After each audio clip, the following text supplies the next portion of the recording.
Dobroveče, pratite još jedno izdanje Hronike Zlatiborskog okruga.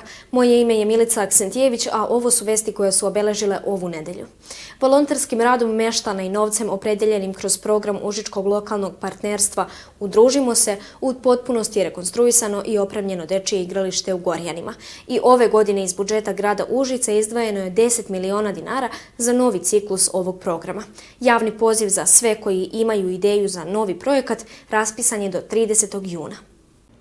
Počeo je novi ciklus raspisivanja javnog poziva za finansiranje projekata od javnog interesa, odnosno Užički program lokalnog partnerstva Udružimo se, koji je prošle godine uradio 18 malih projekata po želji i na inicijativu sugrađana na teritoriji grada Užica. I upravo se danas nalazimo u Gorjanima na jednoj lokaciji koja je bila želja i postojala inicijativa ljudi i meštana da se ova lokacija uredi, odnosno da se privede nameni devastirano igralište i kroz projekat Udružimo se, mi smo svi zajedno sa meštanima uspjeli da ovo igralište privedemo nameni.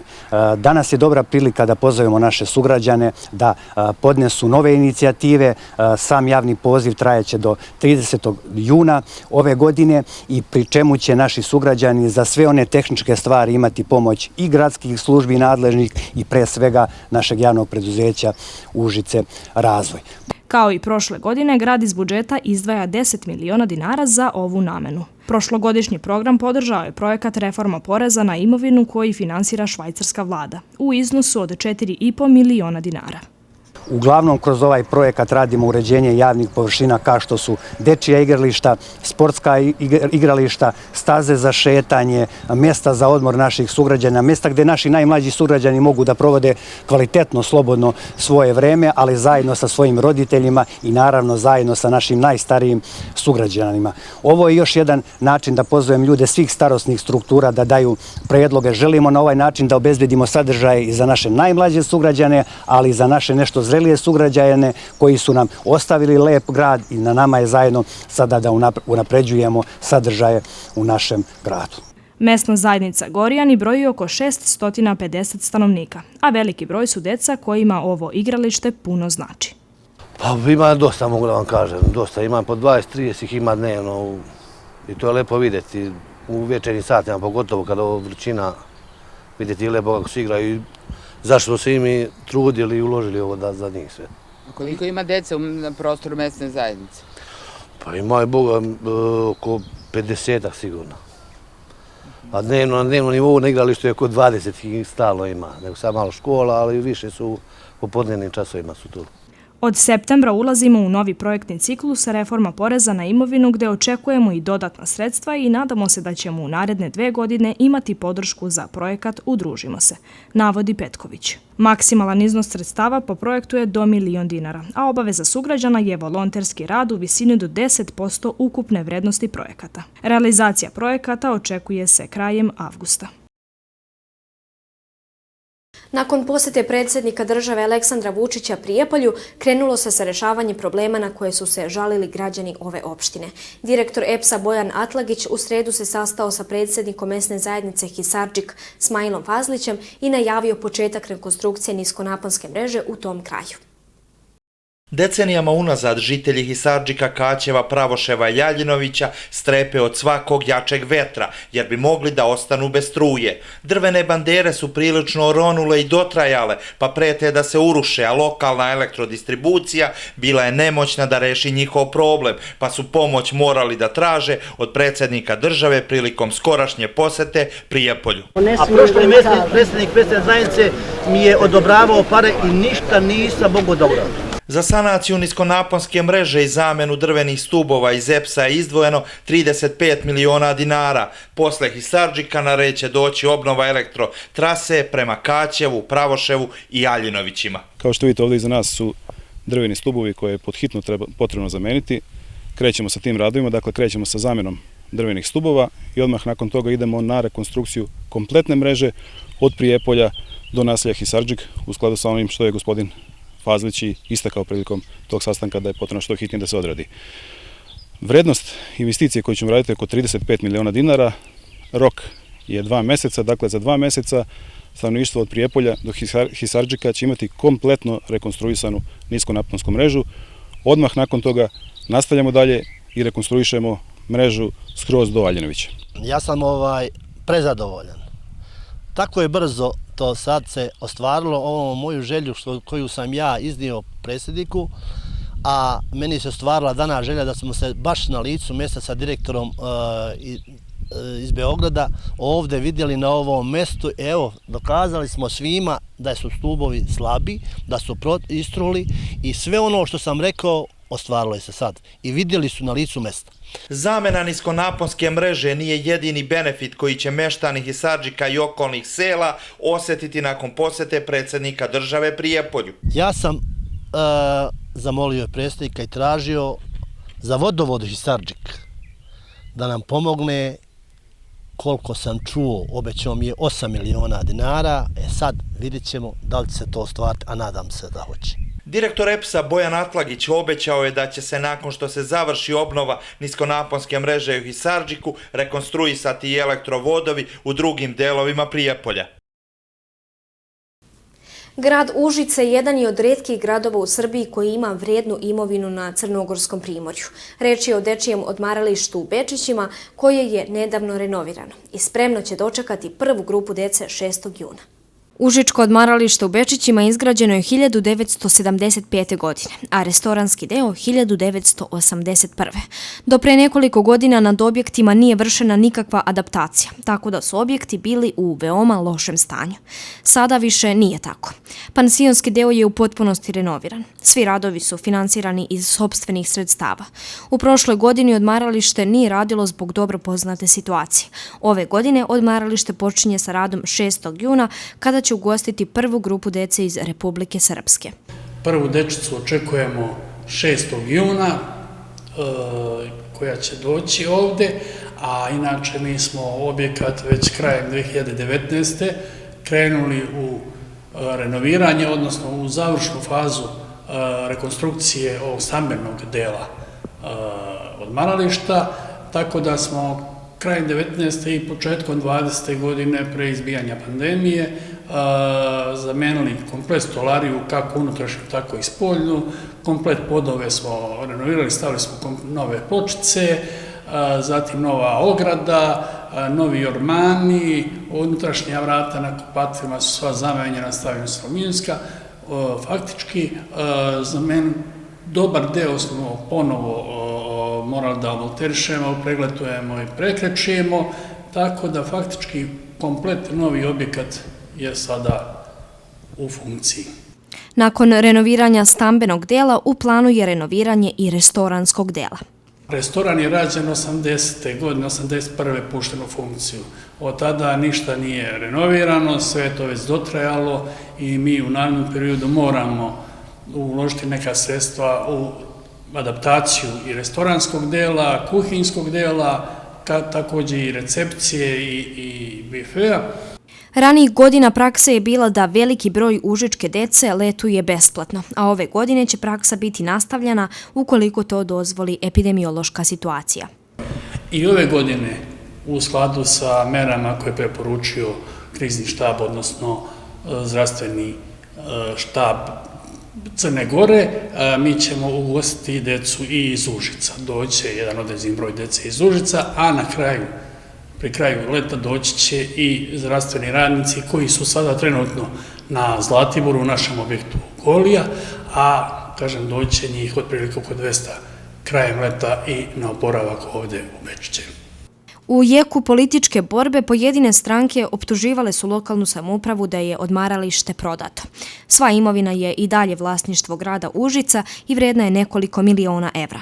Prema rečima direktora, o prodaji imovine niko nije ni razmišljao, već se objekti renoviraju za neka bolja vremena kada će užička deca moći ponovo da organizovano letuju u Bečićima.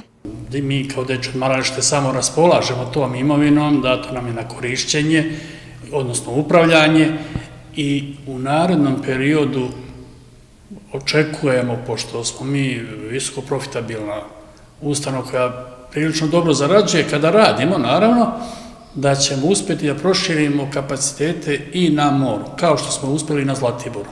Tako da će ostati nešto i za nas, za buduća pokoljenja.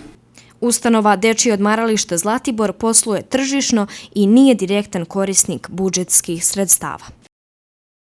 U selu Jakalj nadomak Bajne Bašte protekle 2 noći nepoznati počinilac posekao je malinjake u 3 domaćinstva i tako naneo veliku materijalnu štetu. Meštani u strahu da će se ovaj zločin ponoviti organizovali su noćno dežurstvo u blizini svojih malinjaka. U zaseoku Drajići u selu Jakalj u opštini Bajna Bašta nepoznata osoba ili više njih isekla je nekoliko redova malina u 3 malinjaka porodica Ilić, Nikolić i Gajić. Meštani su u neverici ogorčeni i zbunjeni ovom pojavom jer su im maline u koje su uložili ogroman trud, rad i sredstva jedini izvor prihoda. Neko je isekao maline verovatno sa kosom, kako to izgleda u noći, verovatno sredu uveče. A pre toga je u nedjelju veče isjekao nekom Gajić Miodragu, mom komšiji, i isjekao je Kosi Nikolić. Svako veče druga žrtva, ne znamo sad ćemo da postavljamo straže noću, ne znamo šta da radimo. Razumeš, to nije jednostavno. Prijavili smo u SUP u Bajnu Baštu, oni će rekli da će da prolaze sa kolima, da vide šta se dešava i čekamo šta će biti večeras, noćas. Ko je sljedeći na redu, na listi. Koliko vam je uništeno malina? Pa meni jedno 150 metara dužni, ovome komšiji je oko 200 metara dužni, ovoj komšinci je oko 70 metara. Osigurao sam od snega i od grada, a sad ne mogu da spavam zbog sečenja, od toga niko ne osigurava. Šteta je ako tu je oko 500 kila puta pričaju da će biti 300 dinara, 150.000, to je. Ja bi dao još 150 da nađem ko je to. Koje su se udio da dođe ni sama, ne znam šta, pa znaju da sam sama, dijete. Znaju da sam sama. 85 godina imam, ja sam sama povezala. Bila sam kod ćerke zato što mi rade u zdravstvu i snaja i unuka davali mi infuziju u kući. 21 dan bila sam bolesna, 10 dana leba nisam uzela u usta. I doveli su me ovde i onda sam došla u malinu da sređujem malinu, da ne mučim djecu, nek rade svoj posao i kad imaju svoj posao da ne odustaju svoj posao. Mučila se. Povežem 2 reda pa legnem, pa ustanem, pa iziđem, pa opet vežem, da samo djecu ne mučim. Čim su počeli na sve strane i svud sječu, ne nadam se da će stati, to se i najgore i bojim. 22 godine kako sam došla iz Užica ovde, ni s kim se zavadila nisam. Nikad ni s kim se svađala nisam. Odsekli su mi 1,5 red, preko 100 kila malina. Sad ja kažem nema 100 kila, kažem da ćeš i više, oni kažu ljudi. Preko 100 kila malina, to je 30.000. Eto, da kupim drva za zimu. U nedelju veče 7 reda po 35-6 metara. Sigurno to ona malo ne bilo. Ja ponedjeljak došao i vidio popodne. Tamo je prijavio. Ovi nisu mogli izaći odmah, izašli posle drugi dan. Pogledali. Napravili neki zapisnik, to nikom ništa. Pa ne znam, nešto se mora raditi. Ja sad, koga sada čuva, kako da čuva, od čega, to je to mala stvar, a tu ne postoji razloga, ne postoji razlog da bi se to uradilo.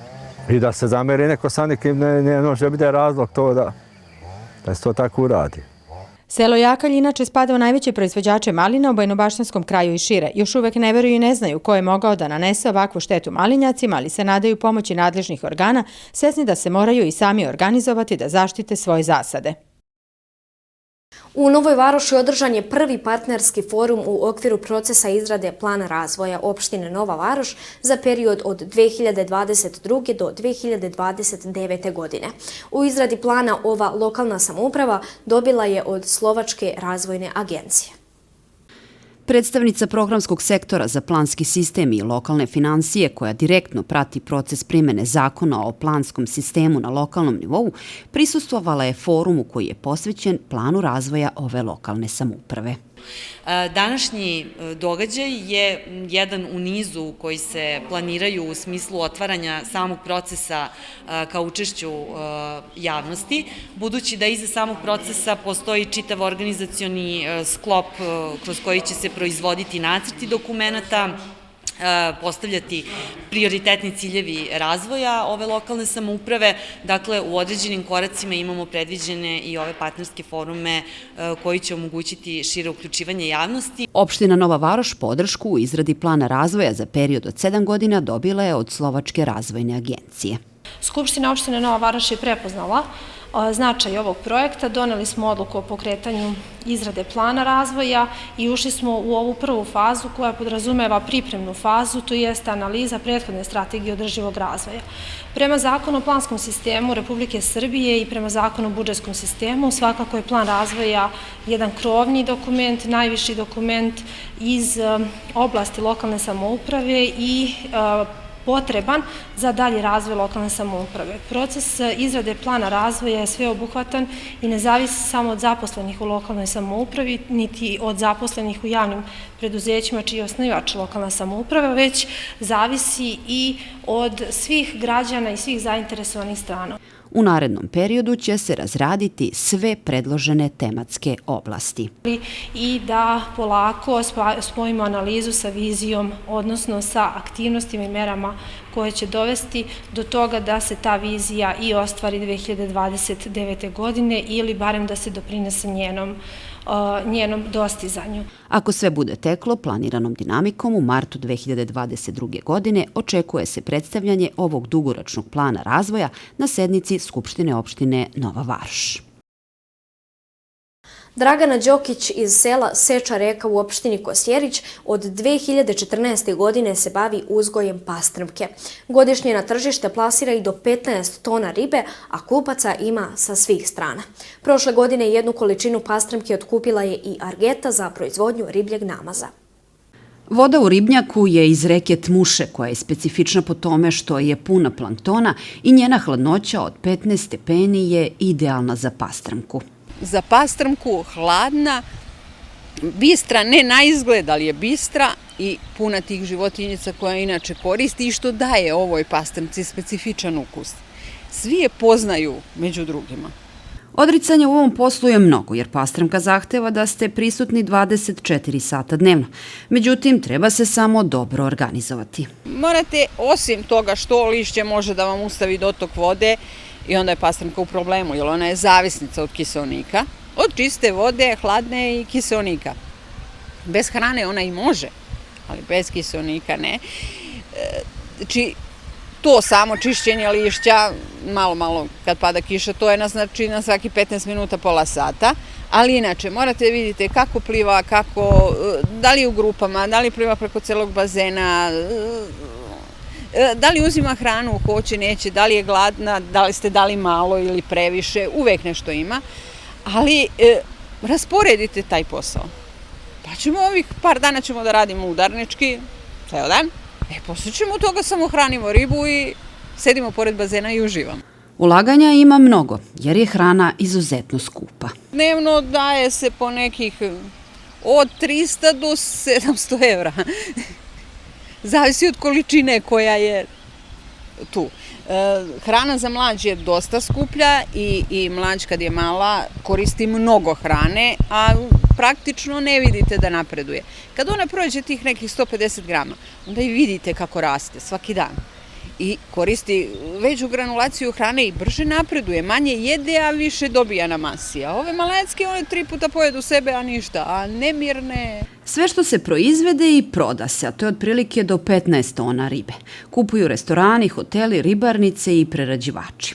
Od prošle godine i slovenska firma otkupila je jednu količinu ribe. Argeti, ona je odradila taj namaz od kosjeričke pastrmke i Kosjerić je dobio svoj brend. Vidjet ćemo, njihova kampanja još uvek traje, nadamo se da će taj proizvod da im zaživi. Na teritoriji opštine Kosjerić ima 5 ribnjaka i jedni drugima nisu konkurencije jer kupaca ima i redovno se vraćaju. Ljudi se sve više vraćaju zdravoj hrani, da znaju šta kupuju. Dešavalo se da ljudi dođu i kažu kupio sam u supermarketu pastrmku i nisam mogao da je pojedem.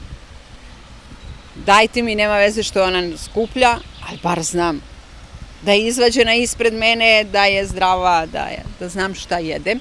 Štetočina u ribnjaku ima mnogo, a najveći problem predstavlja vidra. Ona uđe u bazen, jede svoju kilažu, bira manje ribe i pravi veću štetu, a posle toga i davi sve što je u njenoj blizini. Imamo čaplje, imate sove, imate jastrebove, pa svi uzmu pomalo. Kupovina u ribnjaku Đokić nije na 5 minuta, već na duže. Dok roditelji popiju kafu, deca mogu da pecaju i hrane ribu. Porodica Dragana Stojića iz pribojskog sela Jelača jedna je od retkih i u Srbiji gde su na okupu 4 generacije i koje isključivo žive od poljoprivrede. Ne koriste subvencije, ali se i ne žele. Kažu da imaju sve što im treba. Žive složno, a uskoro će biti još brojniji. Oni su zaista prava porodica, prava zadruga. 4 generacije pod jednim krovom, ali i na njivi, livadi, malinjaku, na pauzi i odmoru. Svuda su zajedno i svi rade, onoliko koliko mogu. I najstarija baka Lela ne komanduje, već radi. Pripazi kazan za rakiju ili počisti štalu, svoj doprinos zajednici daju i najmlađi članovi.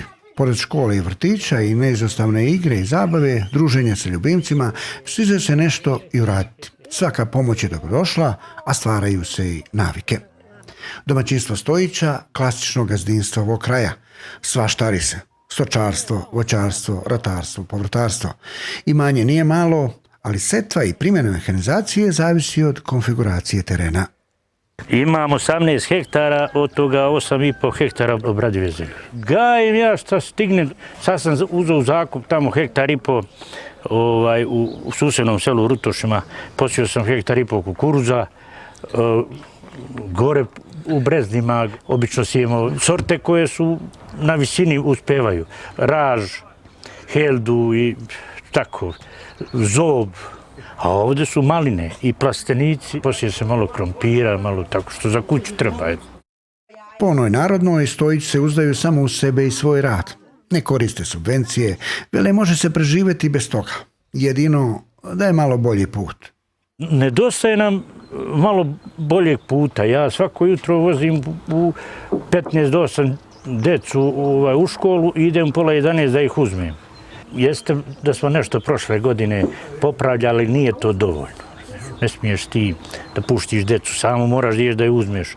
Ima lutalica, ima šakala, ovdje sad u posljednje vrijeme Bože sačuvaj. I kod Stojića dan podug, ali i kratak za sve obaveze na selu. I porani se i omrkne, radi se od jutra do sutra, ali se opet zadovoljno u duši. To je najbitnije da sam ja zadovoljan u duši. Ne tražim nikakvu pomoć, ne treba mi ničija pomoć. Treba mi samo iskrenost, poštenje. Snađemo se mi, malo odavde, malo tamo, malo vamo. I to ide, život ide. Nije mi se desilo da nemam recimo para, da nemam da jedem, da se obučem. Vozimo se u kolima, imamo 2 traktora, kombajn, sve mašine poljoprivredne što sve ima. Ovdje lično u kući osporo nas ima. Ima nas dosta. I što mi Sna malo prije reče, 9 na putu. Porodica Stojića je jedna mala zadruga, a bez uzajamne pomoći i u porodici u komšiluku kažu ne može se opstati na selu. Sam čovjek ne mora ništa.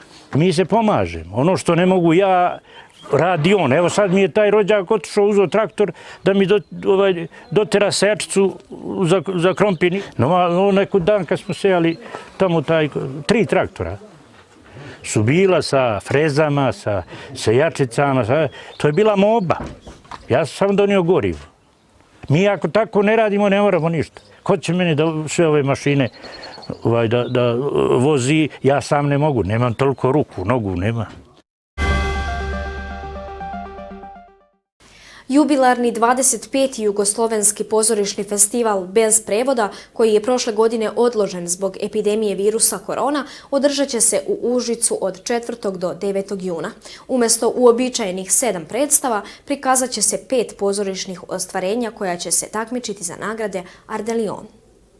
Jubilarni 25. Jugoslovenski pozorišni festival bez prevoda trebao je da se održi u novembru prošle godine. Međutim, zbog teške epidemiološke situacije nije bilo moguće organizovati festival. Nakon 8 meseci festival se održava u Užicu od 4. do 9. juna, čiji je moto vreme straha i podviga.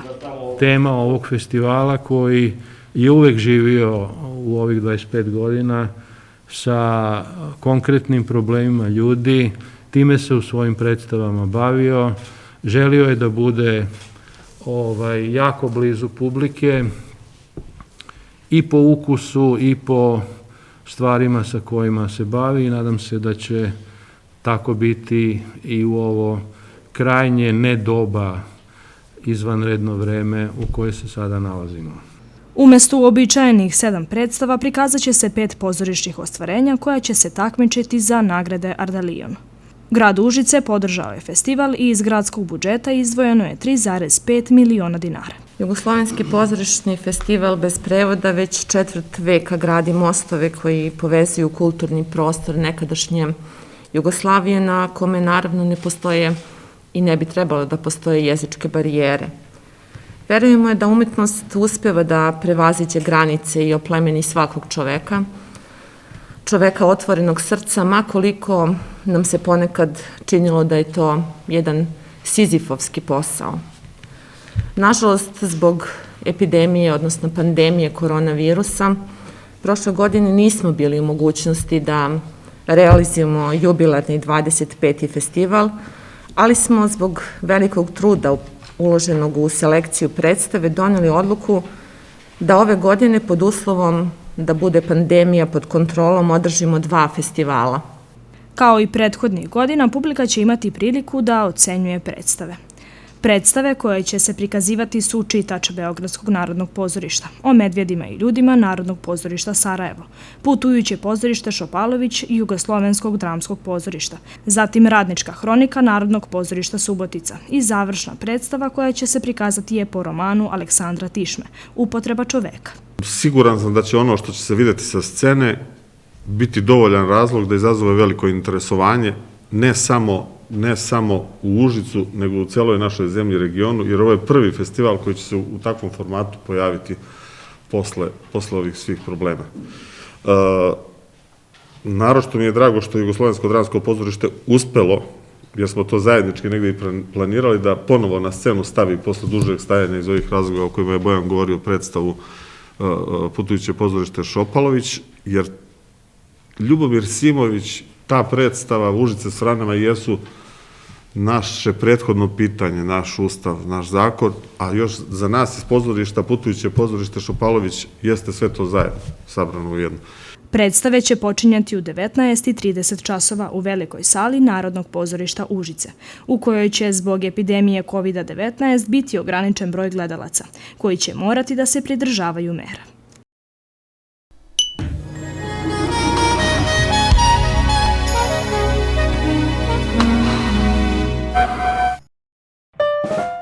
Za neodoljive trenutke topline, Alfa Plam kotlovi na gas sa visokim stepenom automatizacije.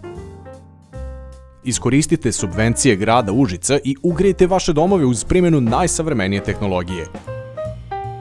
Kompletnu ponudu pogledajte kod ovlašćenog distributera Termovent 031 546 778.